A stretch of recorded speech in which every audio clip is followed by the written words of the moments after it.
Dia tonga soa atao amin'ny chaîne YouTube Jeanne Forêt Santé aty Canada indray ianao.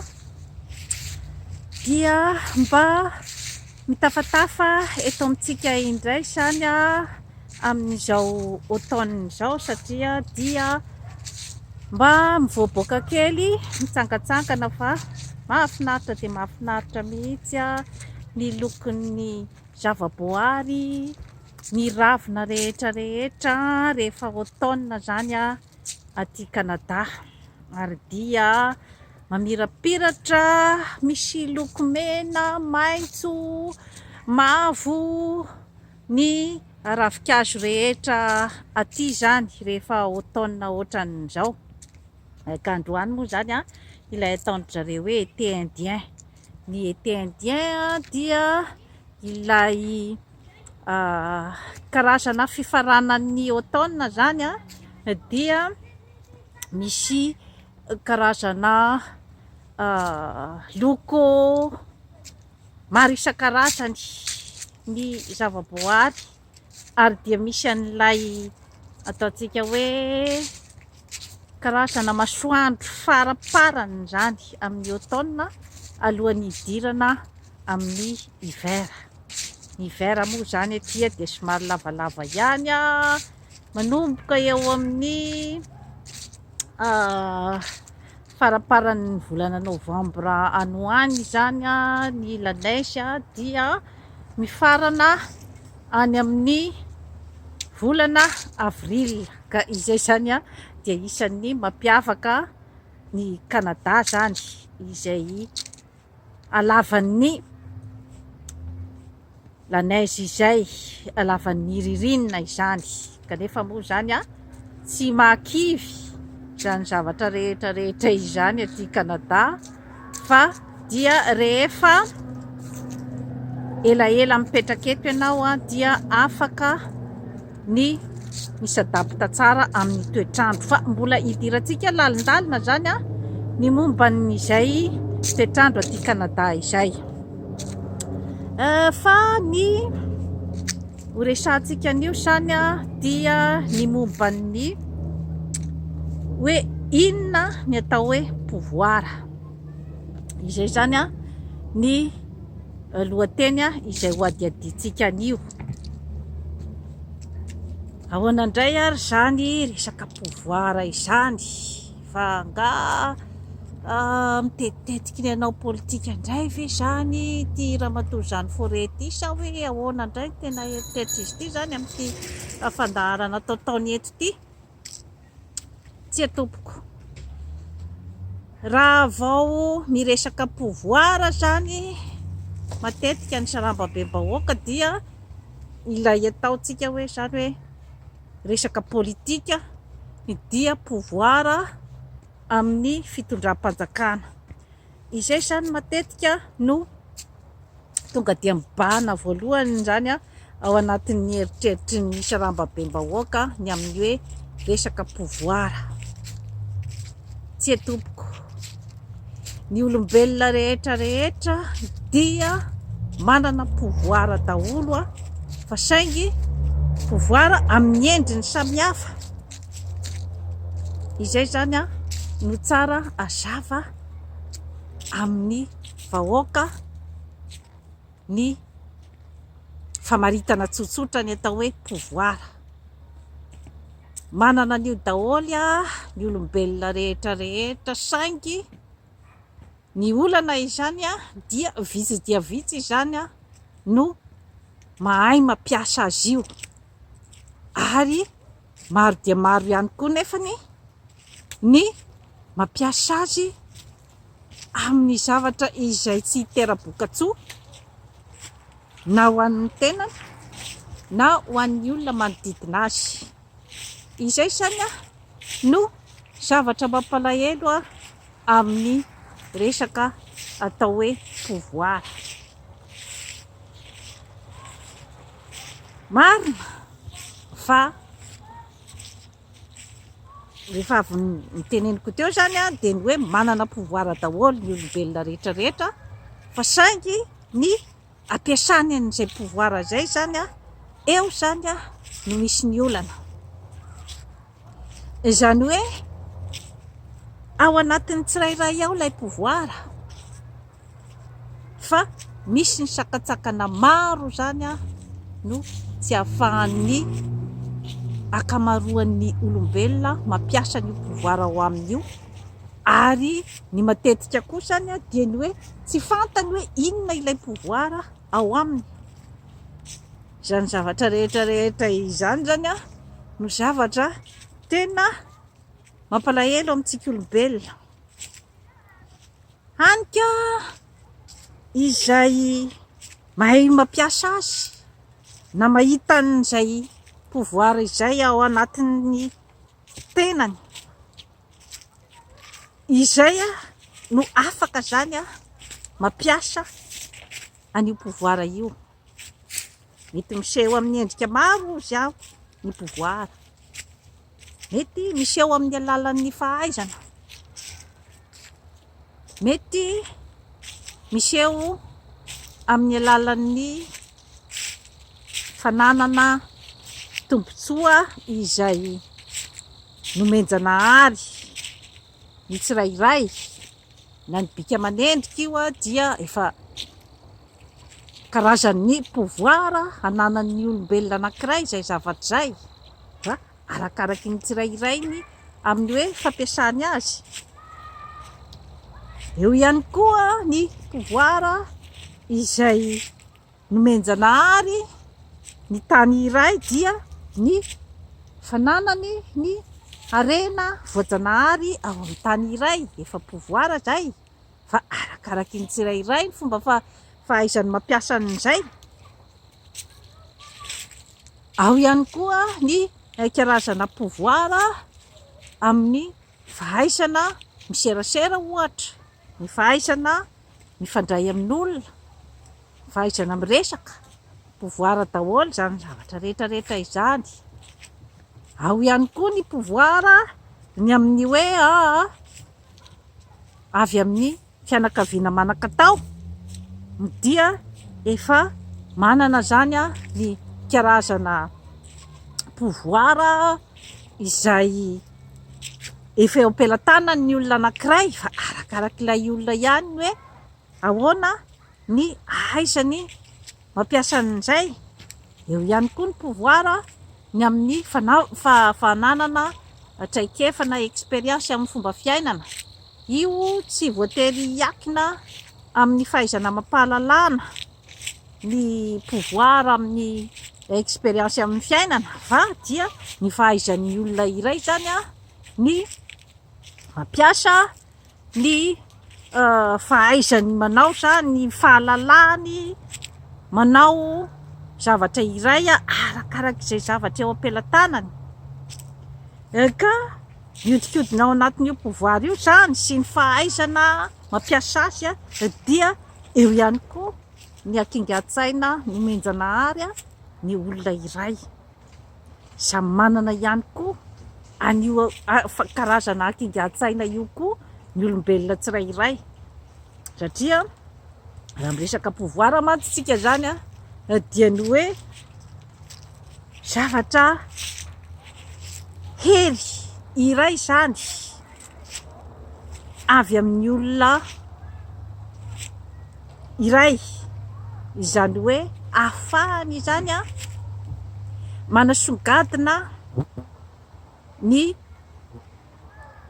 fahatanjahany eo anivon'ny fiarahamonina. Izay ngamba no ataontsika hoe mahadika bebe kokoa zany ny ataontsika hoe pouvoir.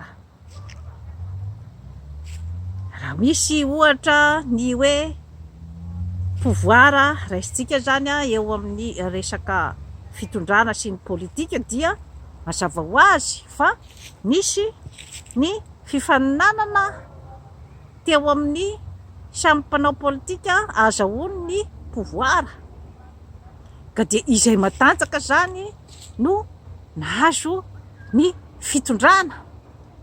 Izay zany ohatra velona zany izay raisintsika zany amin'ny pouvoir.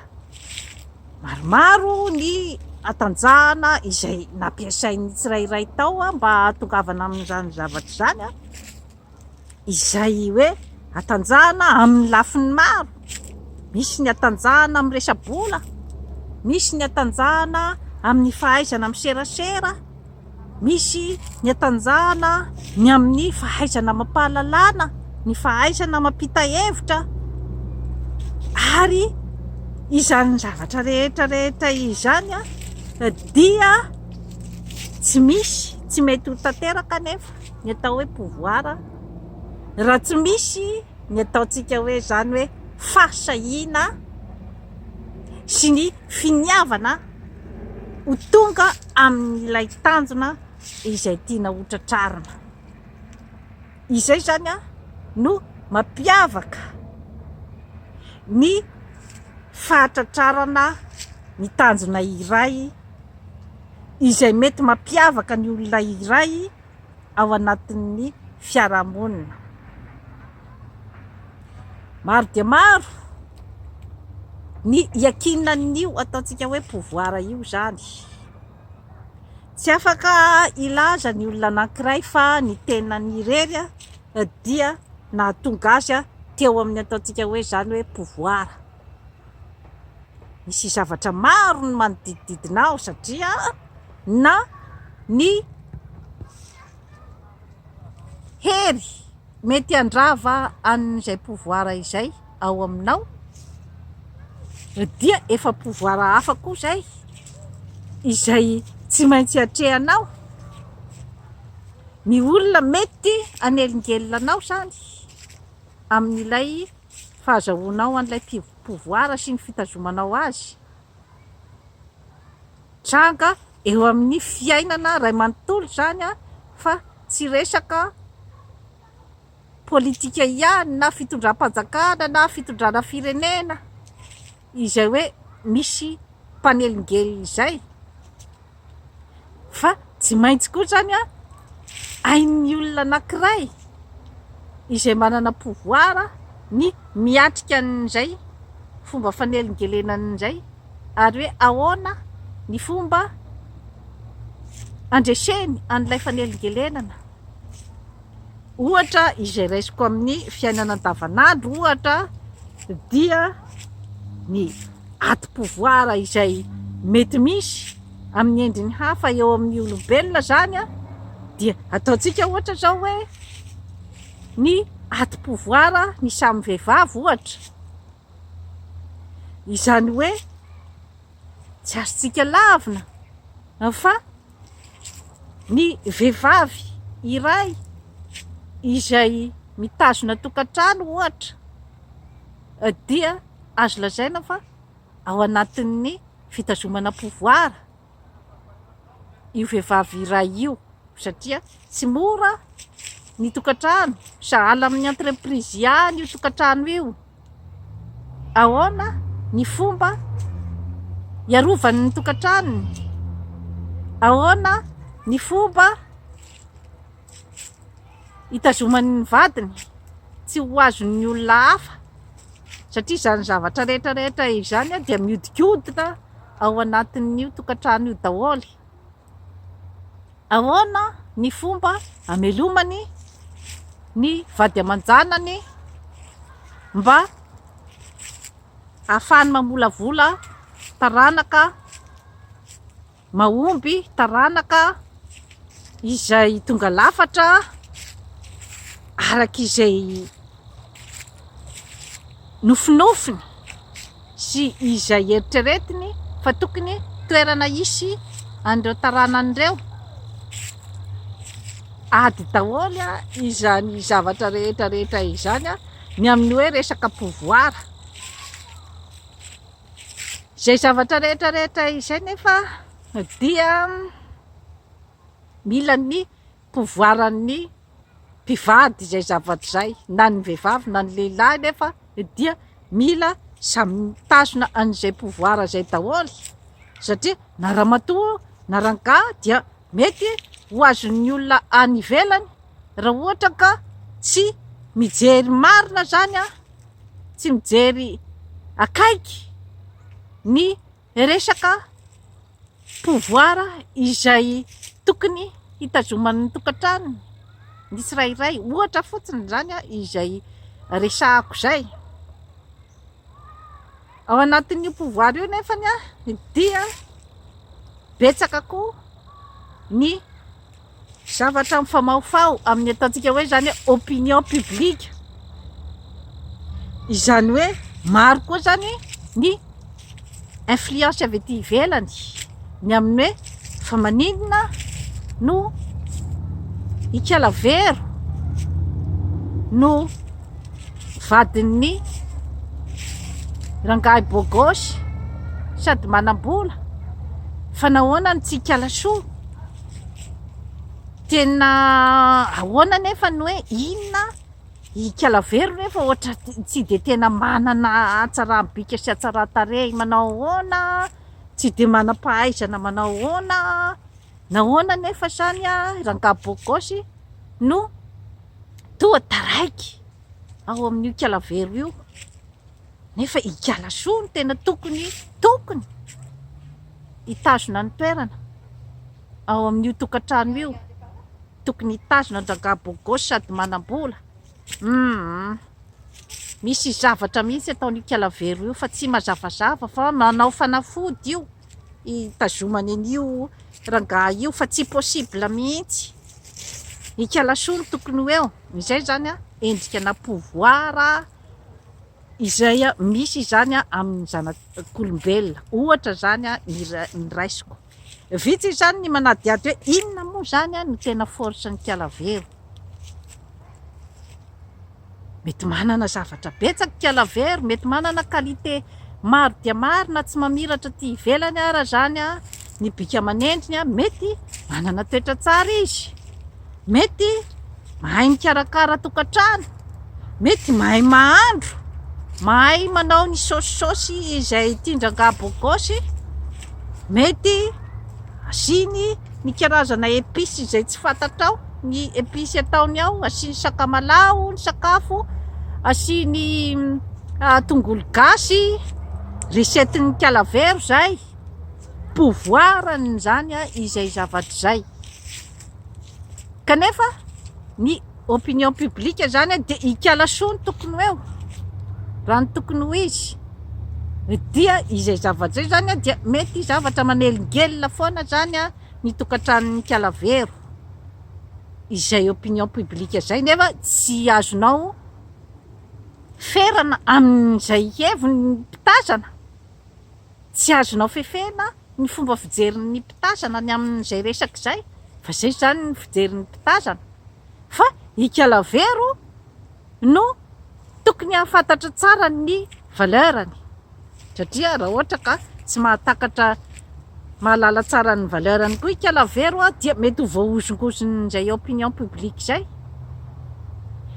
ary mety ho influencen'ny opinion publique koa rangahy bôgôsy hoe de io ve no mendrika anao,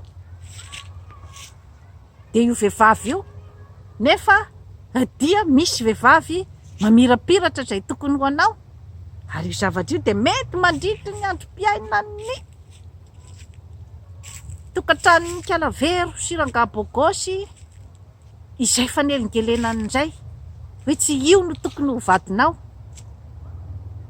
Aiza ny mipetraka zany ny fiarovana an'ilay pouvoir, fiarovana an'ilay pouvoir dia mipetraka ao amin'ny ikalavero sy rangahy bôgôsy mahafantatra tsara ny antony, tokony ahafantatra tsara ny antony nanambadianany ny ikalavero, ary ikalavero tokony ahafantatra tsara ihany koa, anana ny fitokisany tena hoe matoy zaho no fidin'ny ty vadiko ty, dia misy ny zavatra izay tsy hitany any amin'ny vehivavy hafa. Ohatra fotsiny zany no raisiko amin'ny fiainana andavanandro zany amin'ny ohatra ohatran'izay. Manana pouvoir ny olombelona rehetrarehetra hitaky ny zony amin'ny maha olombelona azy, saingy ny fanatotosana azy eo daholo zany no misy ny karazana ataontsika hoe zany hoe sentiment d'impuissance, izany hoe ny ataontsika hoe sentiment fihetsem-po izay efa napetraky ny fiarahamonina, ny hoe ny circonstance ohatran'izao zany dia tsy afaka ny anao fihetsika ohatran'izao sy ohatran'izao zany ianao mba azahoanao aka ny zonao amin'ny maha olombelona anao. Mety fariparitan'ny fahaizana mampahalalana ihany koa nefa izay, ny hoe tsy fahalalana ny hoe aiza ny zonao amin'ny maha olombelona anao,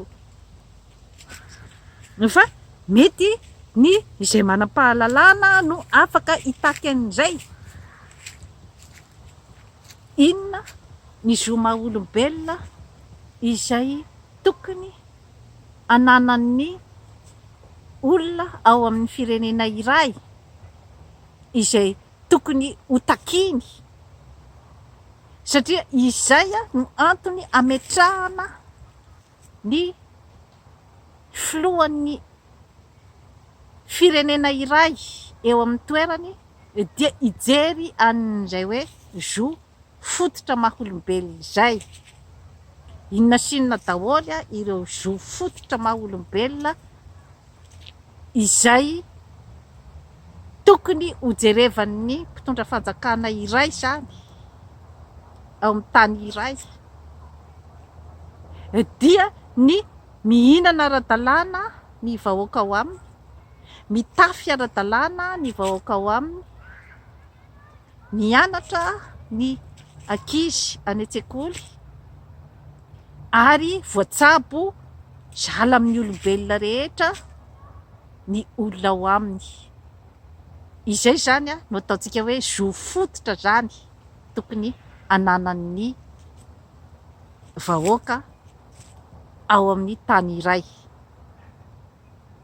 Fariparitan'ny fahaizana mampahalalana nefa izay fahatsapanan'izay zavatra izay hoe zoko anie ny hiaina ohatran'izay, ka ny manam-pahaizana zany no voatery manetsika an'izay zo fototra izay ho an'ny vahoaka sarambabem-bahoaka izay ataontsika zany hoe ao anatin'ny tsy fahaizana zany, tsy fahaizana mampahalalana. Eo koa nefany no mety misamboaravoara ihany koa amin'izay resaka hoe pouvoir izay. Mety ilay manam-pahaizana koa zany izay afaka hisolo tena ny vahoaka amin'izay zavatra izay hijery ihany koa izy ny tombontsoany amin'ilay izy amin'izay zava-misy eo, hoe andao araraotina ny mitondra ny feon'ireto vahoaka ireto izay tsy mahafantatra ny zony zany, mba hoentina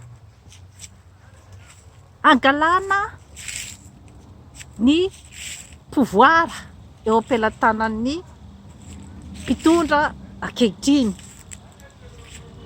dia mazava ho azy fa rehefa ho tenenina ilay vahoaka hoe andao tsika hitaky ny zo fototra anareo ny amin'ny hoe tokony mihinana ianareo tokony mandeha any an-tsekoly tokony miaina tsara ohatran'ny mazava ho azy fa tonga dia ho tonganao ilay olona rehefa hoe ny zavatra tena fondamental amin'ny fiainany zany no hitondranao azy, na zavatra andeha hamono ny ainy, hamoizan'ny ainy ny zavatra rehetrarehetra izany, satria ny zavatra vital ho aminy no hitarianao azy. Dia eo zany no matetika mampisy ny fahadisom-panantenana ho an'ilay vahoaka notariana, ny hoe rehefa mahazo an'ilay pouvoir zany ilay mpitarika dia toadino indray zany ilay vahoaka nentina nampanantenaina ny hoe mba hanana fiainana tsaratsara kokoa. Dia mihodinkodina eo foana zany ny zavatra rehetrarehetra, ny pouvoir zany azo atao amin'ny karazana manipulation rehetrarehetra koa zany ny hoe itikatra no angalana azy. Zany hoe misy olona atao fitaovana sy circonstance atao fitaovana mba angalana azy. Dia ataontsika hoe zany hoe tafahongana teo zany ilay mpitondra izay nolazaina fa nitondra ny fahorian'ny vahoaka, ka ianao izay nitondra n'ilay vahoaka zany no tonga eo amin'ilay pouvoir, satria notohanan'ny vahoaka ianao zany ny amin'ny fanantenany fa mba hanala azy tao anatin'ny fahoriana ianao zany. Kinanjo rehefa mandeha ny fotoana dia nahita indray zany ny vahoaka fa ay voafitaka fa ay tehaka ny pouvoir fotsiny zany ilay olona nitarika antsika teo. Eo zany vao misaviritaka indray ny vahoaka fa ny kibo mbola noana ihany, mbola tsy hita hoe aiza ny fiovana fa teo teo ihany ary tao mihamihitsoka. Eo zany fa very fanahy mbola velona indray zany ny vahoaka tsy mandady arina. Ahoana ary ty, inona indray zany no atao? Efa misy mikitikitika koa dia badibadika ihany koa zany ny hoe satria iny ihany aloha ny fitaovana mahomby ny hoe ny fahorian'ny vahoaka iny ny varotana, iny ihany no fitaovana mahomby ahafahana mahazo fitondrana, ahafahana mahazo ny pouvoir. Mifandimby teo zany ny hoe mpitondra fanjakana maro indrindra zany tao amintsika tao Madagasikara, tao Afrika, ny amin'izay resaka izay. Aiza ihany ary ilay pouvoir zany rehefa tena ataonao ny kianty, inona ihany moa zany ny atao pouvoir? Ny tena marina dia ny karazana pouvoir rehetra izay nitany saiko teo dia pouvoir izay ataontsika angamba hoe eo am-pelantanantsika olombelona zany ny mikirakira azy, ka misy ny ohatra velona ny amin'izay atao hoe pouvoir izay. Ny pouvoir tena izy zany dia tsy lefilefy fahatany, izay zany ny tiako tenenina. Misy tompona entreprise génération de génération zany izy no teo. Inona marina ilay pouvoir ao ambadiky ilay entreprise, ary dia miroborobo milliardaire ny tompon'ilay entreprise, ary de génération en génération. Mampametram-panontaniana hoe inona no ambadiky ny pouvoir n'ilay tompon'ny entreprise. Matetika ao ny misy ny ataontsika hoe pouvoir tena izy, izany hoe matonta manao ny mpanjifa, dia misy zavatra izay talenta marina ao amin'ilay tompon'ilay entreprise, satria tsy hamitaka izay zavatra izay. Raha zavatra ratsy no atolotrinao ny client, raha zavatra fitapitaka no atolotrinao ny mpanjifa, dia tsy haharitra ny entreprise-nao, tsy haharitra. Fa matoa maharitra eo io dia misy ny qualité sy ny zavatra marina izay hoe tian'ny mpanjifa, ary zavatra marina izay tsy resin'ny concurrent hafa, ny entreprise concurrent hafa. Misy ny zavatra marina izay apetraka eo am-pelatanan'ny ery tsy tamaso, ery ambony indrindra. Izany zavatra rehetra izany no mampaharitra ny pouvoir, ary ny pouvoir dia zavatra porofoina io fa tsy zavatra vinavinaina ny atanjaky ny pouvoir,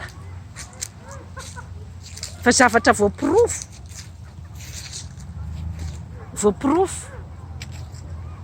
satria ny zava-misy dia izay ilay vinavinan'ny mpiaramonina indray, vinavinan'ny olombelona, hoe olona ohatraohatran'izao no tokony hatazona an'izao, no tokony ho vadin-drakoto, no tokony ho vadin-drabe, rasoa fa tsy Bernadette. Matetika matanjaka izay influence publique izay indraindray, ka somary misamboaravoara ihany ny safidin-drakoto ny amin'ny hoe i Bernadette sa rasoa, kanefa ny zava-misy dia ny hoe ny tantara no tsara fa raisoana i Bernadette marina no tokony ho vadin-drakoto. Ny tantara no afaka hitsaran'izay zavatra izay, tsisy hafan'izay. Ny pouvoir amin'ny endriny rehetrarehetra,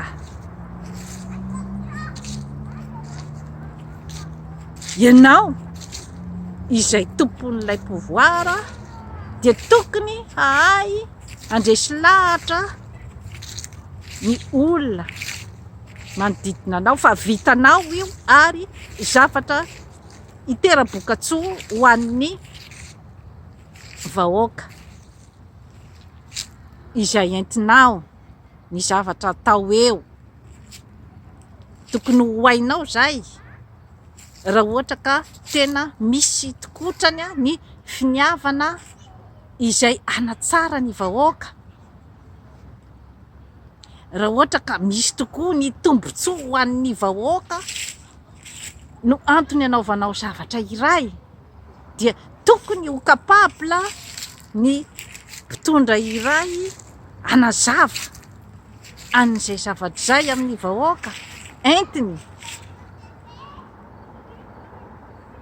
Fa mampametra-panontaniana raha ohatra ka tsy mety ho tena voazavan'ilay mpitondra ny zavatra tena tiany hatao, mampametra-panontaniana ihany.